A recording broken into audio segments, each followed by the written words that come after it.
시편 3편은 다윗이 압살롬을 피해 도망갈 때 지은 시입니다.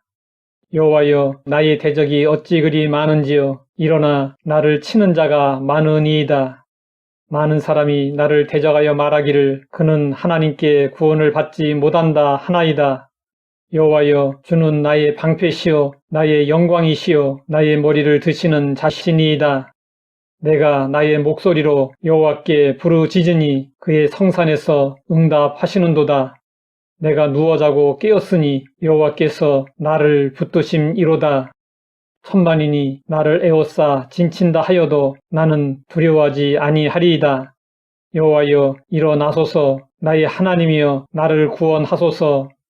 주께서 나의 모든 원수의 뺨을 치시며 악인의 이를 꺾으셨나이다. 구원은 여호와께 있사오니 주의 복을 주의 백성에게 내리소서. 다윗은 하나님의 특별한 사랑과 은혜를 받았습니다. 그 옛날 소년 시절에 다윗은 사자나 곰이나 맹수들을 두려워하지 않고 양떼를 지켜냈습니다. 이스라엘 병사들이 블레셋 거인 장수 골리앗으로 인해 벌벌 떨고 있을 때 물맷돌을 가지고 나가 그를 쓰러뜨렸습니다. 다윗은 수많은 전쟁 속에서 승리하며 살아남았던 용장이었습니다.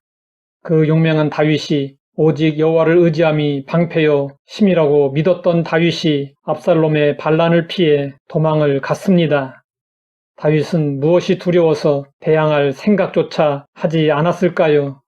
다윗에게는 지혜도 있었고 경험도 있었습니다. 그런데 신하들을 데리고 무조건 도망했습니다. 다윗은 지금의 이 상황이 무엇 때문에 일어났는지 잘 알고 있었습니다.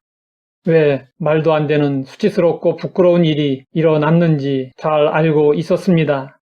압살롬의 반역은 하나님이 허락하신 하나님의 징계요 채찍이었습니다. 다윗은 이 사실을 알았기 때문에 순순히 받아들였던 것입니다.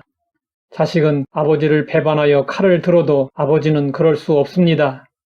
그래서 다윗은 압살롬을 피해 도망했습니다.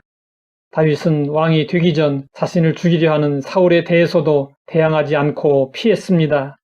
하나님에게서 기름 부음을 받은 사울을 죽이고 싶지 않았기 때문이었습니다. 극한 상황에 부닥쳤을 때 이를 극복하기 위해 용감하게 싸우는 방법도 있지만 때로는 지혜롭게 피하는 방법도 있습니다.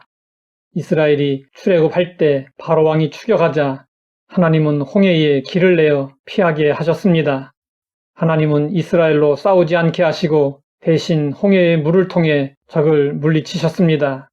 하나님이 피할 길을 만들어 주실 때는 그 길로 피하는 것이 믿음으로 행하는 것입니다. 다윗은 싸움보다는 피하는 길을 선택했습니다. 다윗이 압살롬을 피해 도망을 가자 사람들은 다윗을 비웃었습니다. 그가 하나님의 도움을 받는지 지켜보자며 조롱했습니다.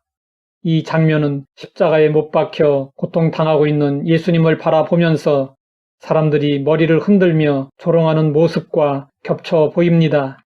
성전을 헐고 사흘에 짓는 자여, 내가 만일 하나님의 아들이어든 자기를 구원하고 십자가에서 내려오라. 대제사장들도 서기관과 장로들과 함께 희롱하며 말했습니다. 그가 남은 구원하였으되 자기는 구원할 수 없도다. 그가 이스라엘의 왕이로다. 지금 십자가에서 내려올지어다.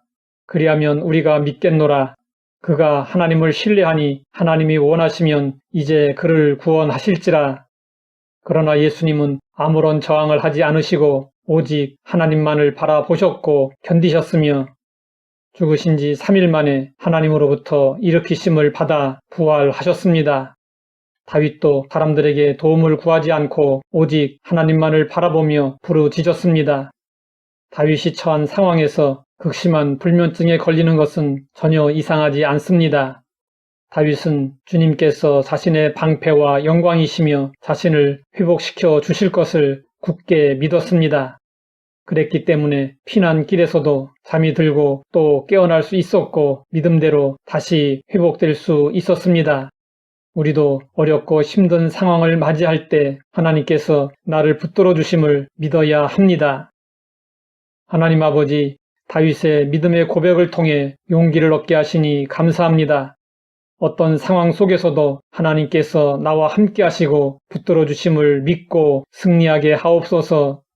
예수님의 이름으로 기도드립니다.